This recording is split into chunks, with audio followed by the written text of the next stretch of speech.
On today's episode of Recruiting Roundtable, we are delving deeper into the world of VC talent partners. VCs are the lifeblood of the startup ecosystem, and we have three fantastic guests to speak about how they support their respective portfolio companies. Joining us today, we have Jen Kodner, talent partner at Threshold Ventures and DFJ Growth.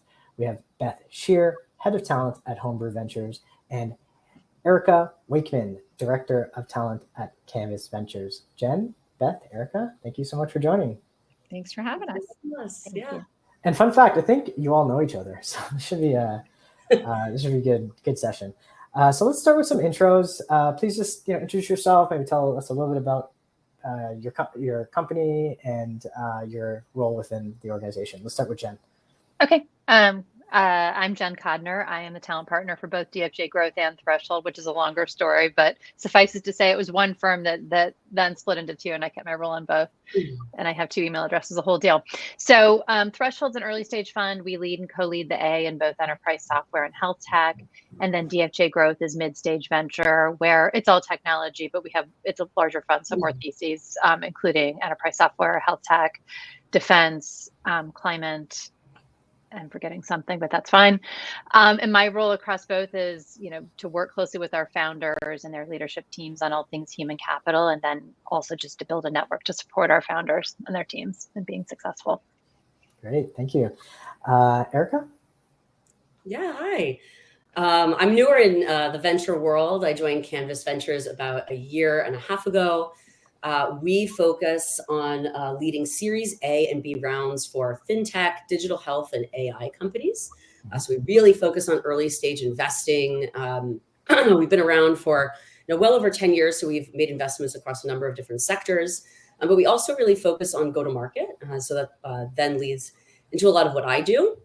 I work very closely with our portfolio and our founders on a number of different talent initiatives, from direct placements to really helping them on all things hiring and scaling. I also hire and maintain our advisor network that we make available to our founders and C-suite teams. And then, of course, I oversee hiring for the firm itself. Great.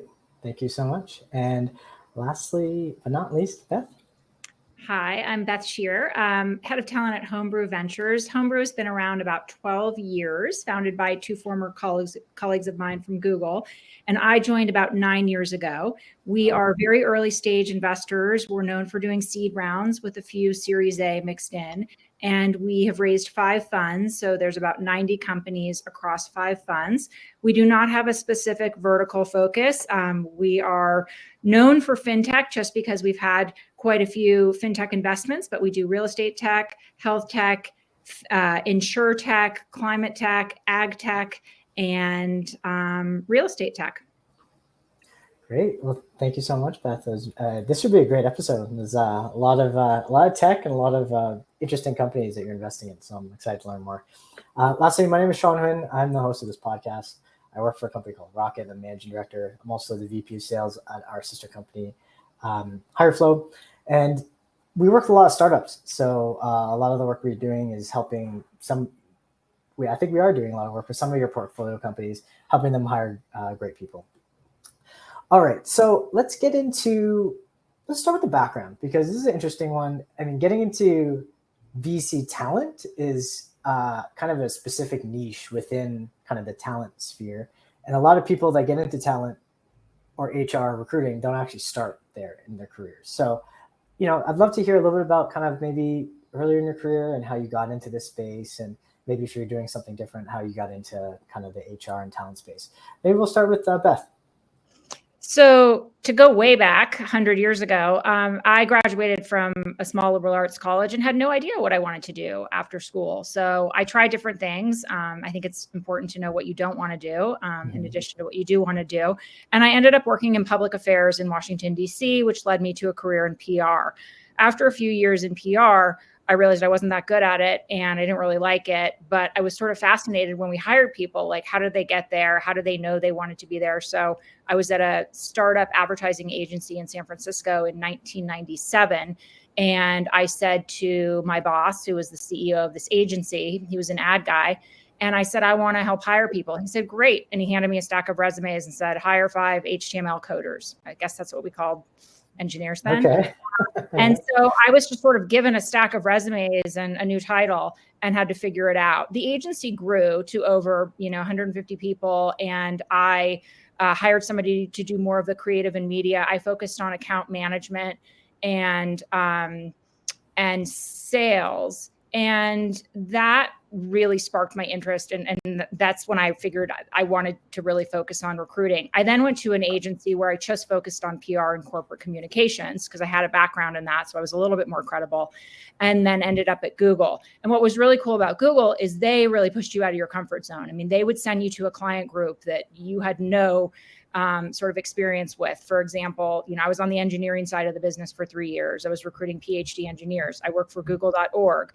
Then they would send me to, I think I worked for corporate marketing for a couple quarters. But they really pushed me to do different things. And similar to Salesforce, I did everything from marketing operations, customer success, sales leadership, and then executive recruiting. But if you would have told me, 25 years ago that I was going to end up at a small VC fund doing what I do now, I wouldn't have been able to tell you how I was going to get there because, I don't think the career path is very linear at all. Mm-hmm. It wasn't on your bingo card back then, 25 years ago?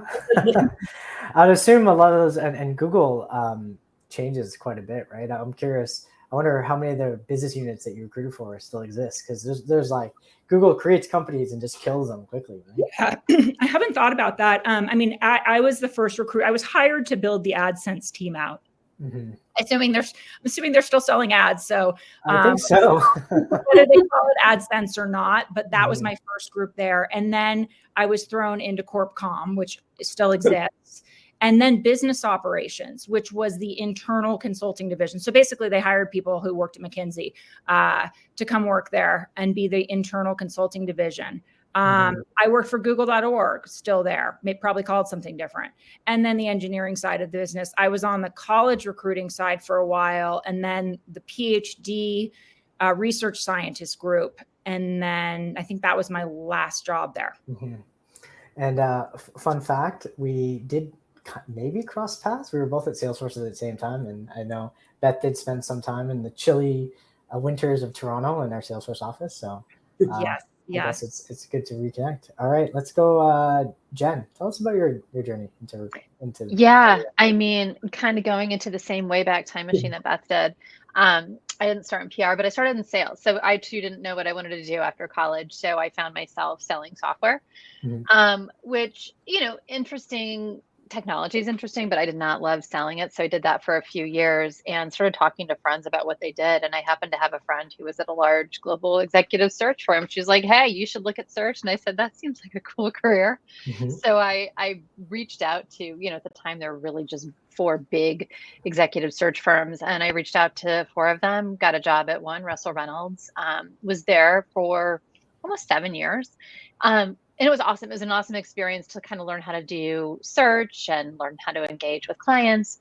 But I ended up getting recruited by one of my clients, which was Adobe.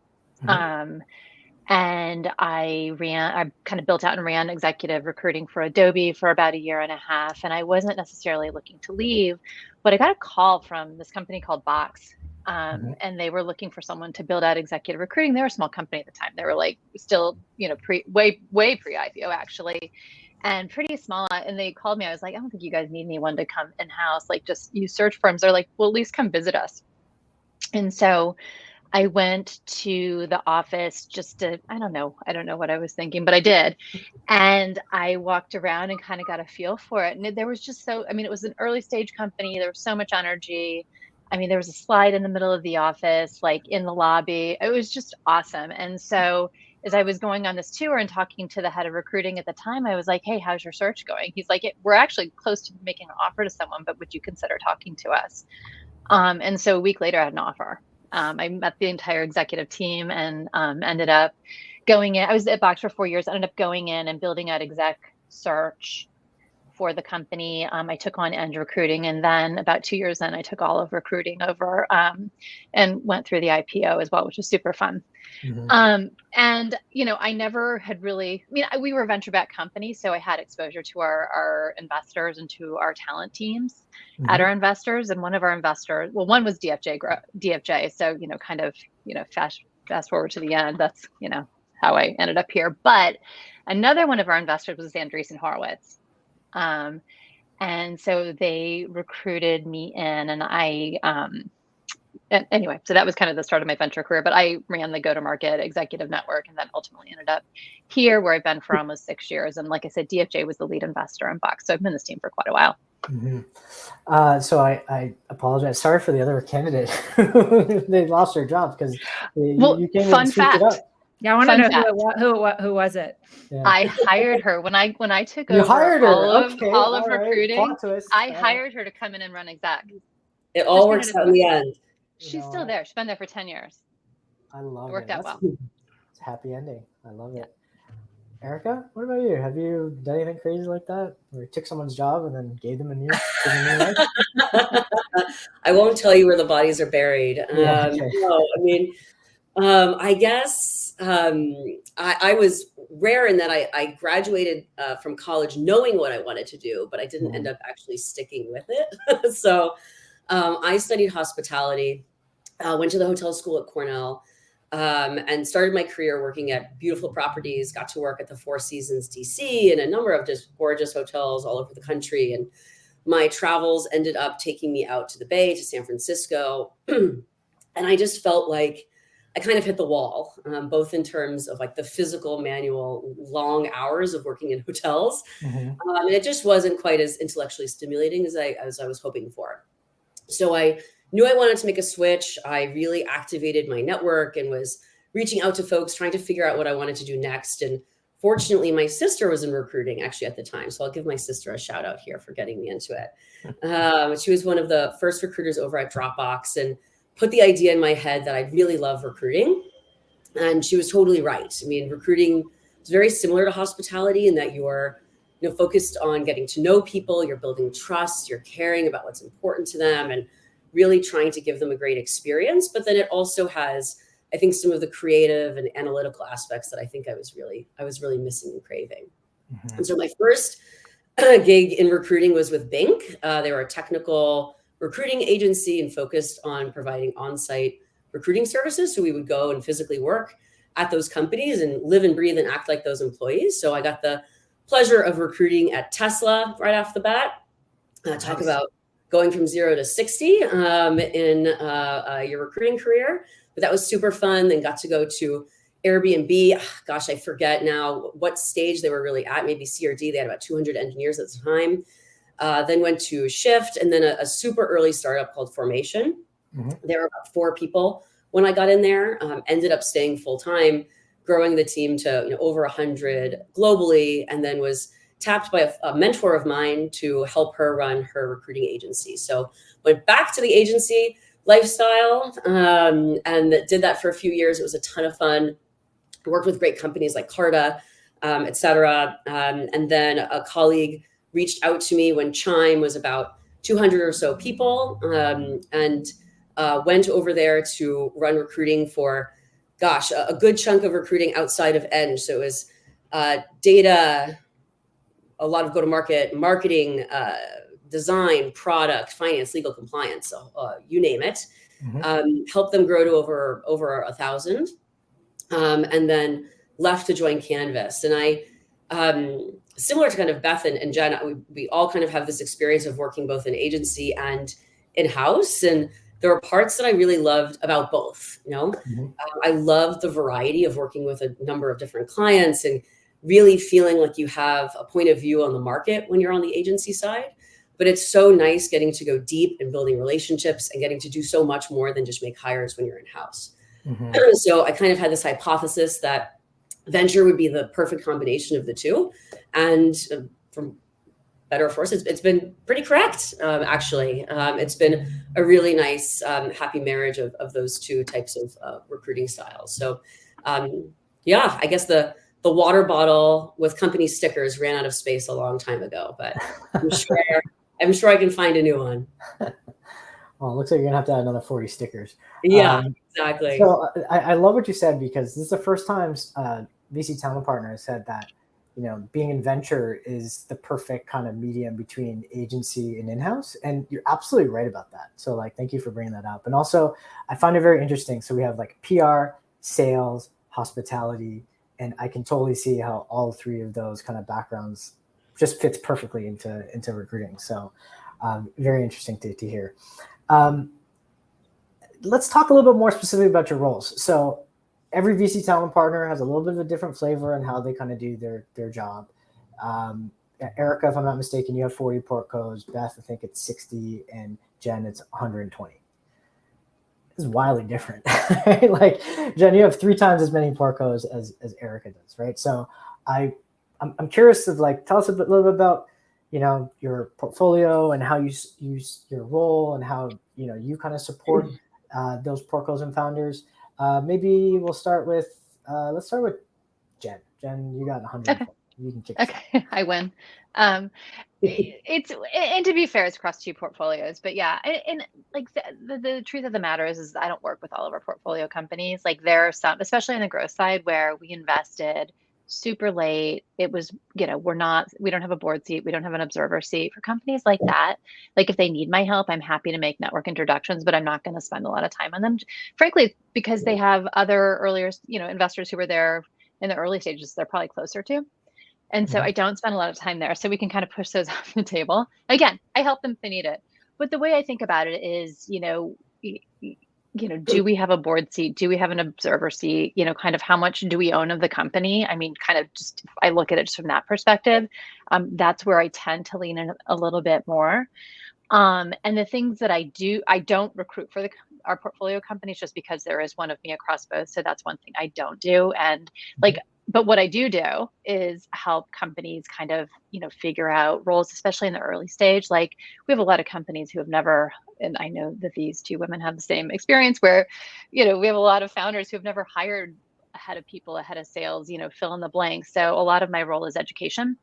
And introducing those founders to, functional experts who can kind of help inform them what a role looks like.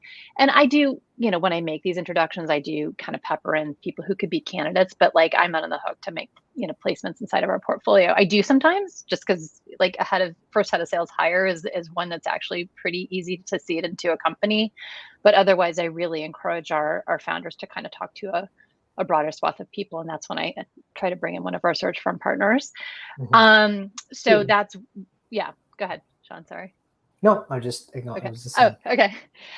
So I do that. I help them out with compensation. I help them with random people things. Like, a lot of our early stage companies come to me and say, oh, wow, we have our first pregnant employee and we don't have a parental leave policy.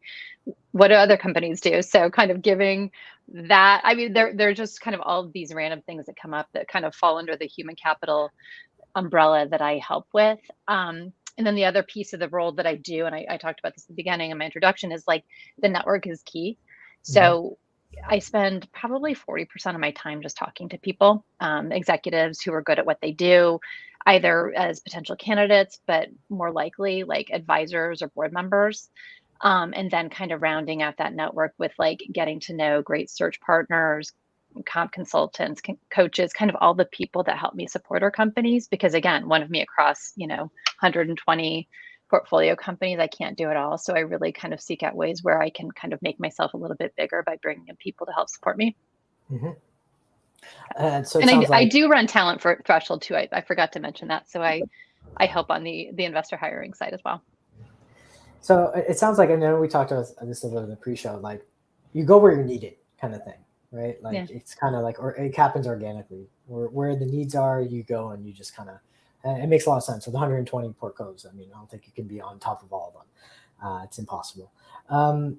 Let's go to the other end of the spectrum. Erica, I think you mentioned you had 40 portcos you support. What's that look like? What's your day-to-day look like? I had a feeling you'd be doing that. I'm on the opposite end of the spectrum, although 40 still feels like a lot, let me tell you.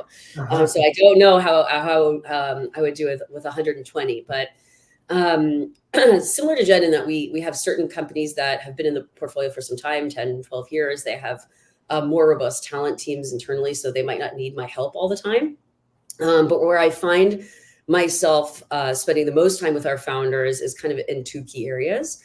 Our newest investments, since we invest in Series A and B rounds, it's usually their first injection of capital. So it's usually the first time that a company can really start putting some fuel on the fire in terms of their hiring strategy.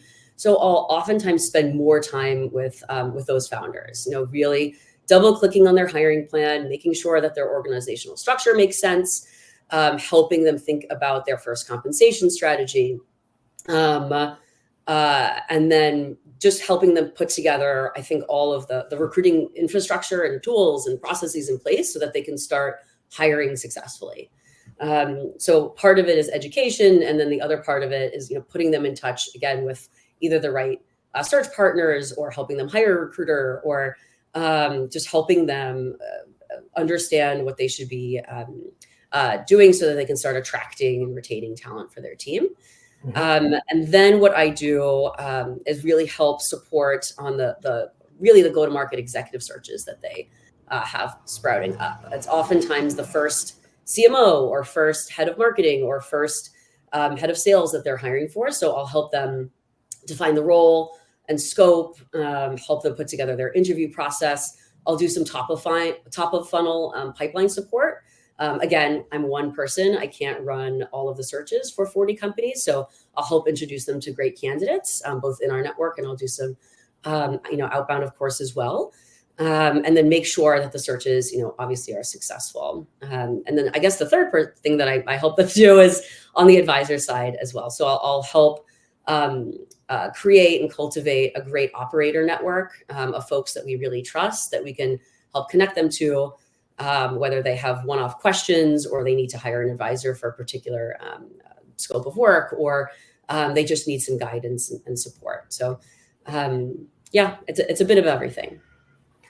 Sounds like that's a lot of value you bring to the table. So, I mean, Porco should be happy that you're there to support them. Beth, tell us a little bit about your role.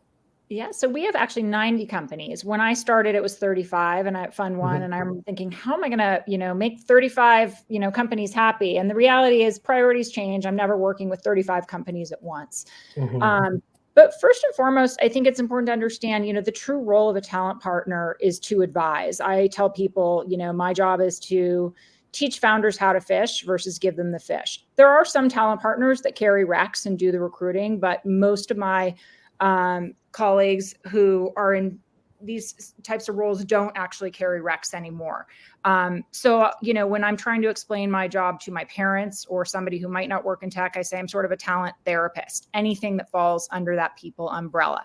I'm not an HR expert. I actually pulled in a very senior HR person on our advisory board. So when something kind of messy comes up, and it's usually, not during normal working hours, that I have, a confidant to call before the founder has to call legal. But I've learned a lot about HR, but my primary function is really everything into the recruiting and talent acquisition side.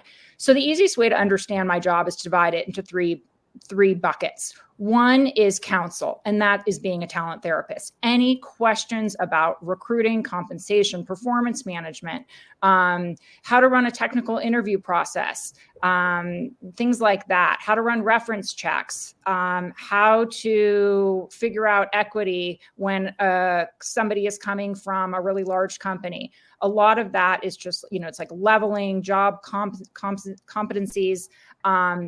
That really falls under the counsel piece. And that's really how I build my relationships with founders. They call me with a problem, and I help them get through it.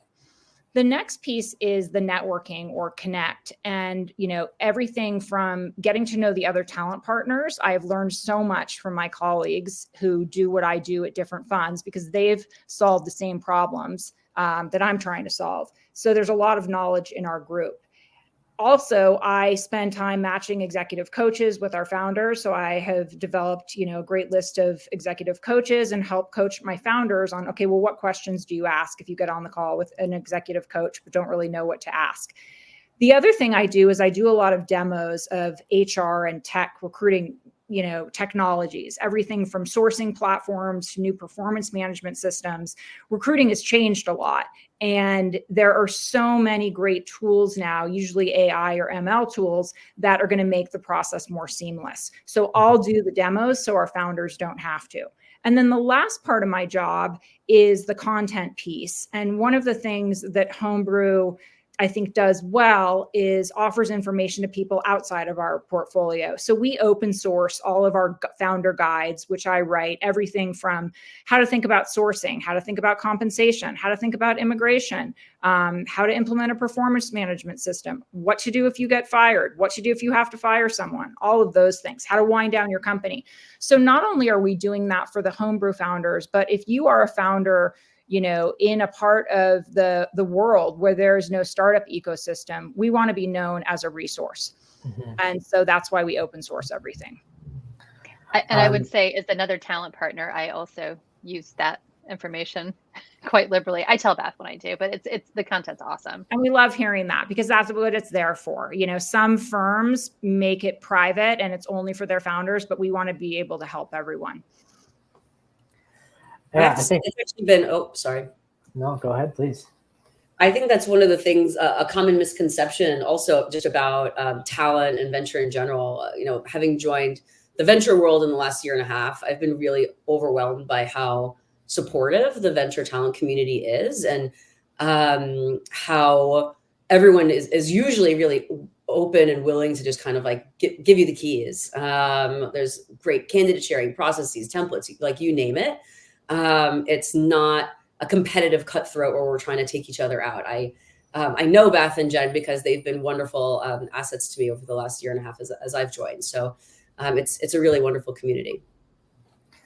Plus one to that, I mean, we did a workshop with VC Talent Partners a couple weeks ago, and it was fantastic. And we will be doing another one soon, and you all three will be invited. We hope you can make it. I want to talk a little bit about kind of the changes. I mentioned to each one of you that the main reason we do this podcast is because the world's completely different. If you think about 5 years ago and what you were doing and what we're doing today, it feels like just another lifetime ago. So I'd like to get feedback on what you've, and let's kind of hone in on just like tech recruiting primarily, if we could. I know, Jen, you weren't doing a ton of tech recruiting, right? You're doing mostly executives, like, okay. Yeah, so maybe you can focus on like executive within like tech companies, but I'm just curious if you've seen a change in like just recruiting in the last, let's call it, year or two. And if you have, what are some of those changes? Maybe we'll start with Beth. So I think it's important to note, are we talking about, recruiting 5 IC individual contributor engineers, or are we hiring a VP of Eng? Where I've seen the biggest changes is when an early stage founder has to hire, a couple engineers, the way they go about doing it. And, using their own network is going to be the first step. But then what usually happens is they end up about 8 or 9 people, and they look around and they all realize they all come from the same background and they all look the same. So I usually have the conversation about diversity and inclusion pretty early. And this really comes down to, well, how are we going to source our next engineers?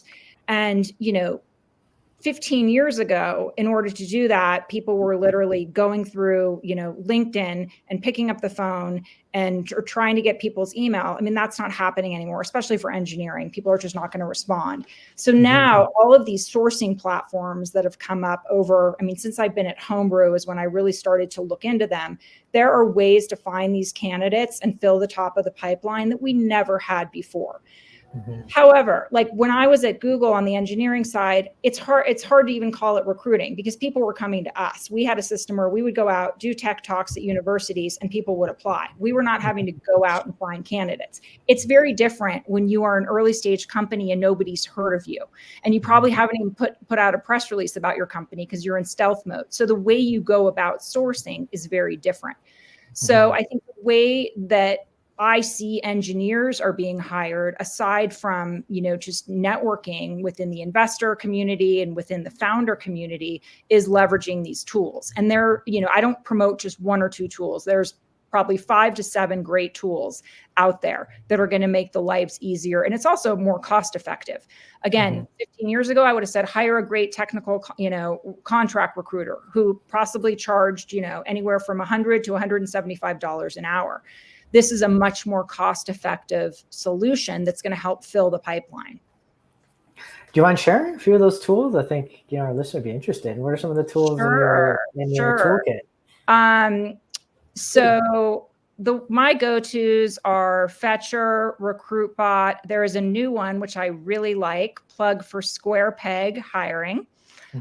What I like about Square Peg is they give a free ATS. A lot of these companies don't even have an applicant tracking system yet.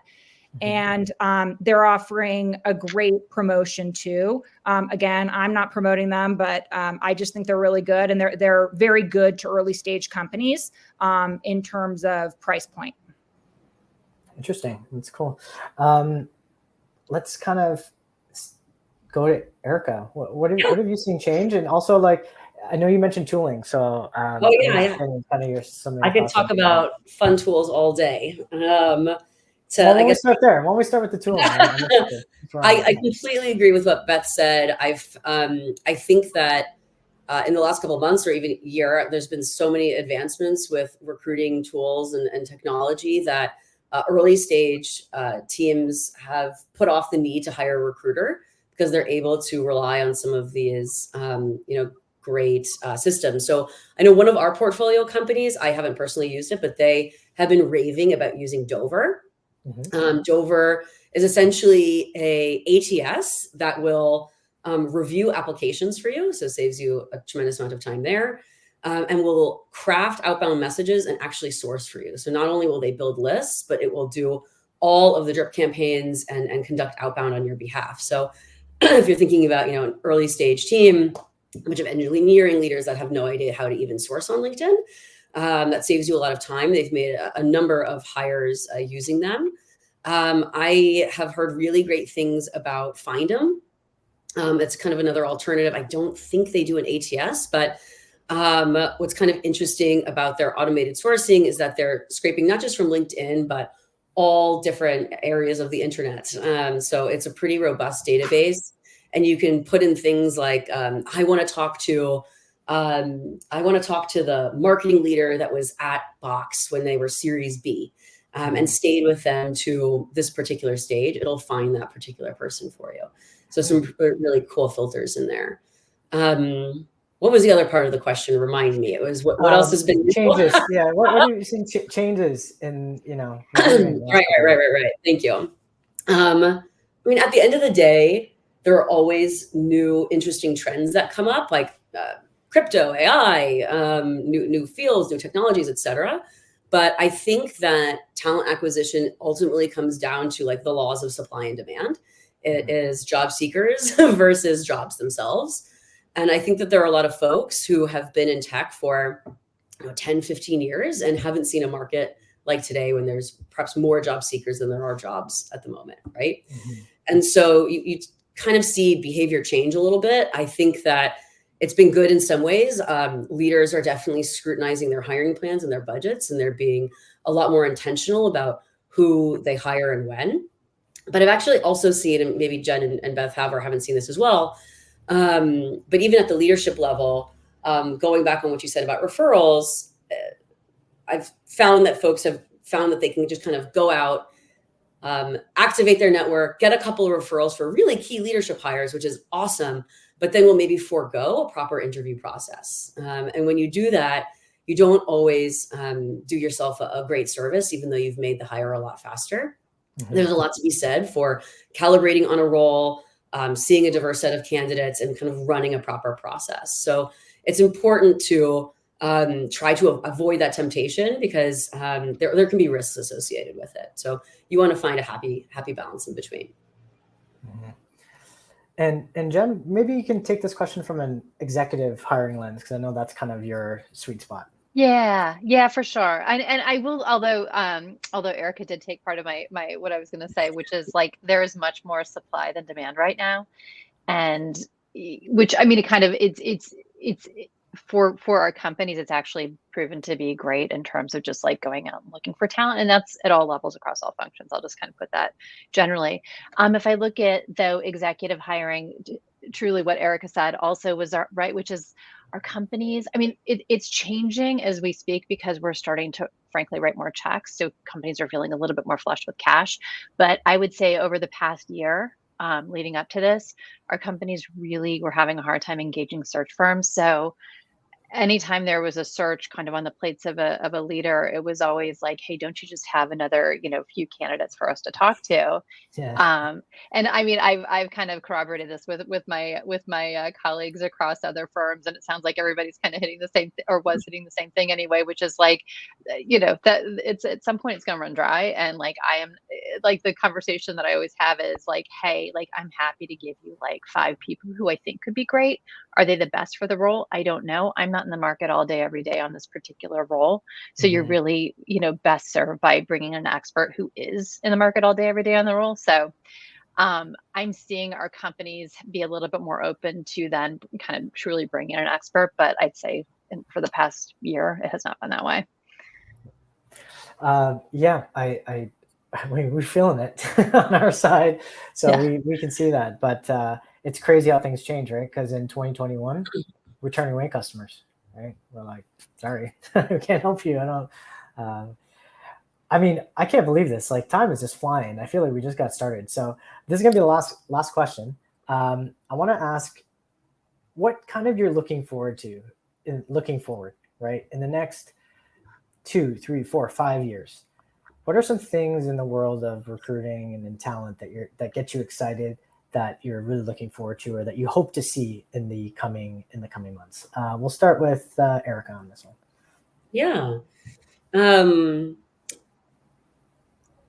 I think that I know, going back to kind of what we talked about with tools, I'm really excited to see what's going to be able to be built in terms of recruiting technology. I think that in the not so distant future, there might be a world where we don't have such a need for recruiting coordinators, or the sourcing role might be able to kind of evolve and change. And while that might sound scary at first, I think that's a really great thing. I think that if we can take out a lot of the administrative work that goes into recruiting, and a lot of the repetitive tasks, recruiters and talent leaders can do more with candidate experience, in terms of training and developing their teams, and really just being more thought partners. And I think we'll be able to kind of open the aperture in terms of what talent can provide to an organization if they're not bogged down by a lot of that work. Mm-hmm. I love that. Open the aperture for all your photographers out there. You can look it up. Let's go with Jen next. Okay. Well, I mean, the technology piece is always interesting, just to see, kind of what the next evolution is. And like ATS, like even now, like ATS is like, there's such a shift in terms of what people are gravitating towards now versus what they did like 2 or 3 years ago. But I think I'm just going to say something very basic, which is like the thing that's most exciting to me, especially in this role, is just all of the new companies that we invest in, and kind of these new fresh faced founders who, like look at 2 or 3 years in the future, we are going to have all this new slate of founders. And right now they're probably just engineers sitting in one of our companies. So I think kind of the anticipation of that is always exciting for me, and kind of meeting all of these folks who are like incredibly brilliant and brave for going out there. So this is like the next generation of the internet that we're living in right now. So there's going to be generational companies that are like founded and start like now. So excited for that. And last but not least, Beth, do you want to take us home? What are you excited about? I mean, I have a sentimental answer, somewhat similar to Jen's, but I've now been working with the same founders for almost 10 years. And to be able to go back and remember going to their office when they were it usually wasn't an office. It was like a WeWork, or they were working out of our office. And what I look forward to is thinking about 2 years from now, they might have an exit. They may have been acquired, and they are able to go do maybe, be a founder of another company or take time off and really live their best lives, which I know sounds kind of cheesy, but I get to watch this cycle, and I sort of work myself out of a job when a company goes to raise the next round. And I had a hard time with this at first because I'm like, wait, they're not calling me. They don't need me. Did I do a bad job? And my boss sort of looked at me. He's like, you're being crazy. Stop crying. You did a good job. And now it's time for the new investor to come in and let their talent team, who has 10 people, take over. But, you develop really deep bonds with these founders, especially in the early stage, especially first-time founders who haven't done a lot of hiring. And to get to watch them grow up is pretty cool. I know it makes us sound kind of old, but we are. And so that's my answer. Well, I'll tell you this. Every amazing, successful person who's accomplished anything in their life has had at some point an amazing therapist. So there you go, Beth. You're providing the therapy, and you're helping them reach their goals. I hope so. Beth, Jen, Erica, I will be honest, that flew by. I felt like we just scratched the surface. We probably have to do a part 2 at some point if you're up for it. But thank you so much for your insights and for joining us. Thanks for having us, Sean. This was fun. Yeah. It's so fun to get you. to my colleagues. I mean, just to add to what you said, it's such a great group. I never knew I was going to have a team of people that didn't work for Homebrew that were my support network. Totally. So, well, keep supporting each other. We'll keep supporting you. And until next time, happy hunting. Thanks, everyone. Thanks. Thank you.